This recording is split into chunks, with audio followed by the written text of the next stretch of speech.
दृढ़ निश्चय पूजा खेड़कर के लिए ये सपने के सच होने जैसा था जब वो जल्द ही 3 जून 2024 को पुणे के मैजिस्ट्रेट ऑफिस में प्रोबेशनरी ऑफिसर बनने वाली थी।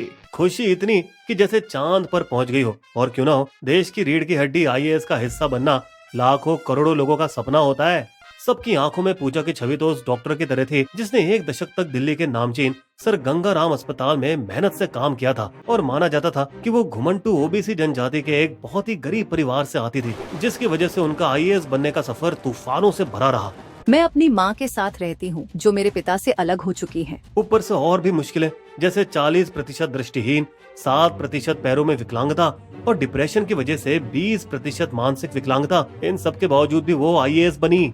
तो ये चौंका देने वाली बात ही थी जब शक्तिशाली आईएएस अफसर बनने से पहले ही उन्होंने अपने नखरे दिखाना शुरू कर दिए, डिपार्टमेंट को अपनी ख्वाहिशों की लंबी फेहरिस्त व्हाट्सएप करके। मुझे अपना खुद का अफसरों वाला घर, वीआईपी नंबर प्लेट वाली कार और नौकरों के साथ केबिन चाहिए तुरंत। पर तुरंत मिला नहीं, मिला ठेंगा। इस वजह से ये मैडम अपनी ज्वाइनिंग डेट पर वीआईपी नंबर प्लेट वाली गाड़ी लेकर ऑफिस आ गई, जिस पर उसने खुद लाल नीली बत्ती और महाराष्ट्र सरकार का स्टिकर लगा रखा था। पर ऐसा हो कैसे सकता है? अफसर बनने के 1 दिन पहले तो उन्हें सब मिल नहीं सकता। दरअसल मैडम जी ने कार उधार लेकर एक गैराज वाले से सारा काम करवाया था, क्योंकि जब इन्हें ऑफिस से कुछ मिला नहीं तो हमारी गरीब अफसर एकदम से पापा की परी बन गई। पापा, वो मुझे वह नहीं दे रहे जो मैं चाहती हूँ। सबको दिखा दो आप क्या कर सकते हो। और पिता बेटी की जोड़ी एकदम से गरीब और विकलांग से हट्टे कट्टे कानून तोड़ने वाले दबंग में बदल गई।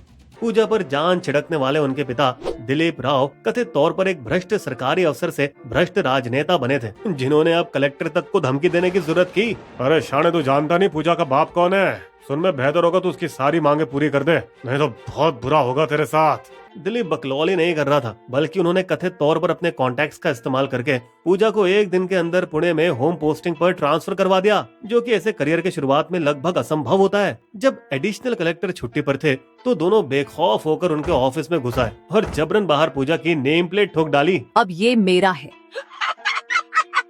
फिर उनका पुराना फर्नीचर बाहर फेंककर हंगामा खड़ा कर दिया। मुझे अपने ऑफिस के लिए नया फर्नीचर चाहिए। लेकिन मैडम, ये आपका ऑफिस नहीं है। अबे चल निकल यहाँ से, साला। इन दोनों का हरामीपन इस हद तक बढ़ गया था कि पिता ने लाल बत्ती वाली ऑडी को राजनीतिक कार्यक्रमों में ले जाना शुरू कर दिया। मात्र 2 महीनों में ही कलेक्टर का इतना दिमाग खराब हो गया कि उन्होंने मदद के लिए बड़े अधिकारियों को चिट्ठी लिखी, मैम प्लीज हमें बचा लीजिए, जिस पर महाराष्ट्र सरकार ने तुरंत एक्शन लेते हुए पूजा को पुणे से वाशिम जिले में ट्रांसफर किया। इस बीच एक आरटीआई एक्टिविस्ट विजय कुंभार इस पूरे ड्रामे को बड़े ध्यान से देख रहे थे और उन्होंने पूजा के चौंकाने वाले राज ट्वीट करने शुरू कर दिए, जो वायरल भी होने लगे। जल्द ही मीडिया ने उनके साथ मिलकर पूजा खेड़कर के छिपे राजों को बाहर निकाला, जिसने देश को हिला दिया और नौकरशाही को शर्मसार किया। और उसके बाद पहले आप बिस्बो को सब्सक्राइब करें दोस्तों, और नोटिफिकेशन के लिए घंटी को टन दबाना तो बिल्कुल मत भूलिएगा। फिर देखिए कैसे हम पूजा और उसके परिवार के झूठ के जाल का पर्दाफाश करते हैं। थोड़ा पीछे चलते हैं।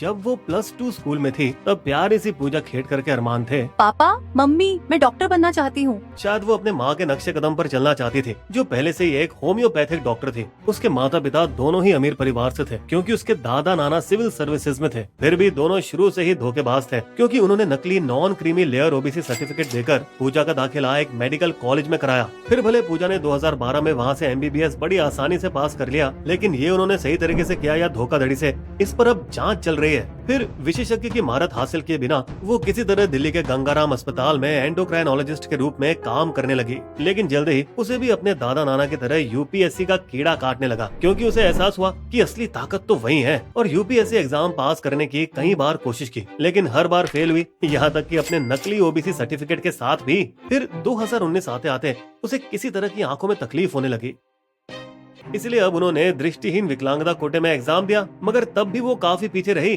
11,244वें स्थान पर।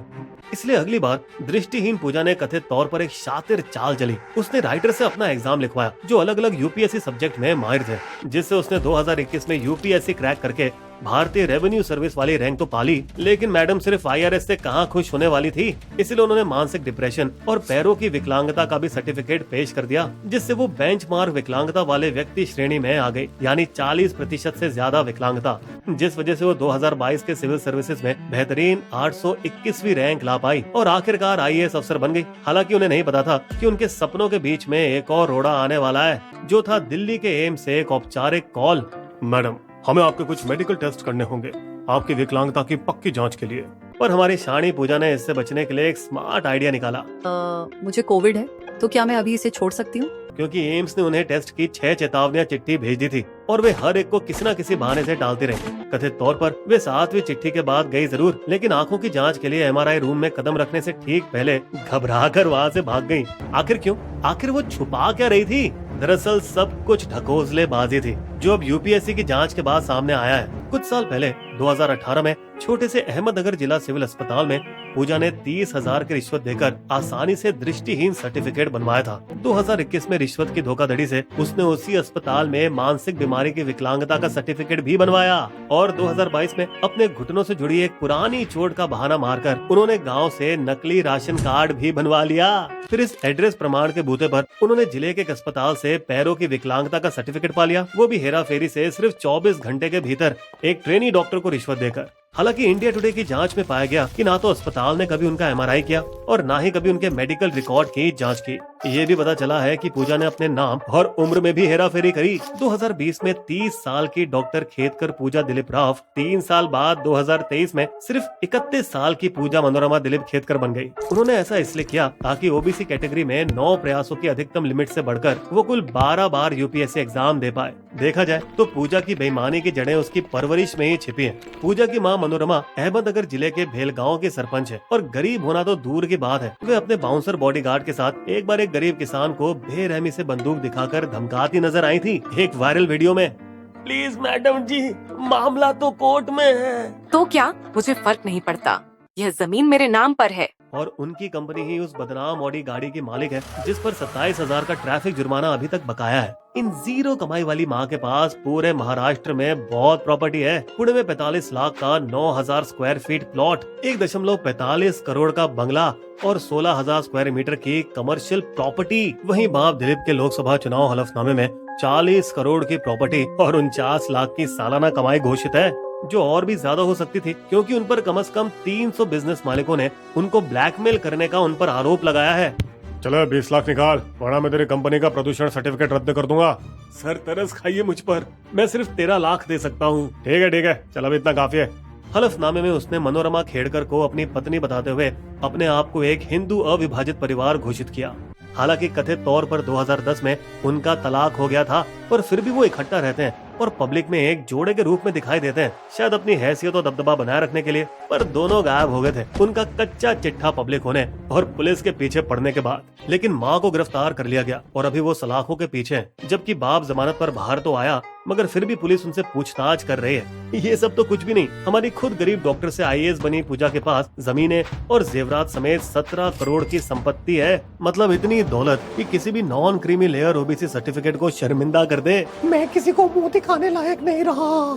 हालांकि बड़ा सवाल अब भी ये है कि क्या यूपीएससी, डीओपीटी और लबसना जैसे प्रतिष्ठित संस्थानों में राजनीतिक दबाव से हेरफेर होती है। ये इसलिए पूछा जा रहा है क्योंकि ऐसा कहा जाता है कि यूपीएससी ने शुरू में तो पूजा के सर्टिफिकेट खारिज कर दिए थे, लेकिन फिर राज की बात यह है कि कैसे सरकारी डीओपीटी ने उन्हीं सर्टिफिकेट पर उन्हें आईएएस की ट्रेनिंग में शामिल कर लिया और अब पिछले 2 महीनों में ही खेड़कर के खिलाफ एफआईआर दर्ज होने के बाद यूपीएससी ने उसका सिलेक्शन रद्द कर दिया और सिविल सर्विसेज एग्जाम देने से हमेशा के लिए बैन कर दिया। डीओपीटी ने भी उन्हें एकेडमी में रिपोर्ट करने के सख्त आदेश दिए हैं। हालांकि चोर अपना इल्जाम कबूल करने कहाँ आता है, क्योंकि फिलहाल तो पूजा जी का फोन बंद है और उनका कोई अता पता नहीं है। पण ज्या नंबरशी संपर्क करू इच्छिता तो सध्या बंद आहे। और कुछ रिपोर्टों में तो यहाँ तक कहा गया है कि वे गिरफ्तारी से बचने के लिए दुबई भाग निकली हैं, लेकिन उनकी अग्रिम जमानत के लिए दायर किया गया केस दिल्ली हाई कोर्ट में चल रहा है। अब इससे यूपीएससी ने भी सबक सीखा और अपने एग्जाम सिस्टम में उन्होंने आधार, चेहरे की पहचान और क्यूआर कोड जैसे सुधार ला रहे हैं ताकि ऐसी धोखाधड़ी से बच सकें। हालांकि छोटे अस्पतालों और साइबर कैफे में सिर्फ 300 रुपए देकर आसानी से नकली विकलांगता या ईडब्ल्यूएस सर्टिफिकेट बनवाने वालों को रोकना तो बहुत मुश्किल होगा। बस हाल ही में एक और पूर्व आईएएस अफसर अभिषेक सिंह, जिन्होंने पैरों की विकलांगता दिखाकर 2011 में यूपीएससी पास किया था, वे अपनी एक वीडियो में बिना किसी विकलांगता के सनी लियोनी के साथ ठुमके मारते देखे गए हैं, जो सोशल मीडिया पर वायरल भी हुई। दूसरी ओर यूपीएससी ने दावा किया है कि उसने 2009 से 2023 तक 15,000 से ज्यादा अफसरों की डेटा की जांच की है और उन सब में सिर्फ पूजा खेड़कर ही दागदार काली भेड़ निकली। तो शायद हजारों अफसरों में से पूजा ही एक सड़ा हुआ सेब हो जिसे कड़ी सजा मिलनी चाहिए। मगर दोस्तों, इसी के साथ हमें बाकी विकलांग या गरीब प्रत्याशियों के प्रति सहानुभूति नहीं खोनी चाहिए जो मुश्किलों से ऊपर चढ़कर आईएएस अफसर बनते हैं। बिस्बो की शायरी। गरीबी और विकलांगता का पीटा झूठा ढोल। पूजा के है केस में कितने सारे झोल। कुछ दिनों में ही हो गया महल झूठ का ढेर। जांच एजेंसियां बन गई शेर पे सवा शेर। हमारे वीडियो कंटेंट के सोर्सेस आपको डिस्क्रिप्शन में मिल जाएंगे।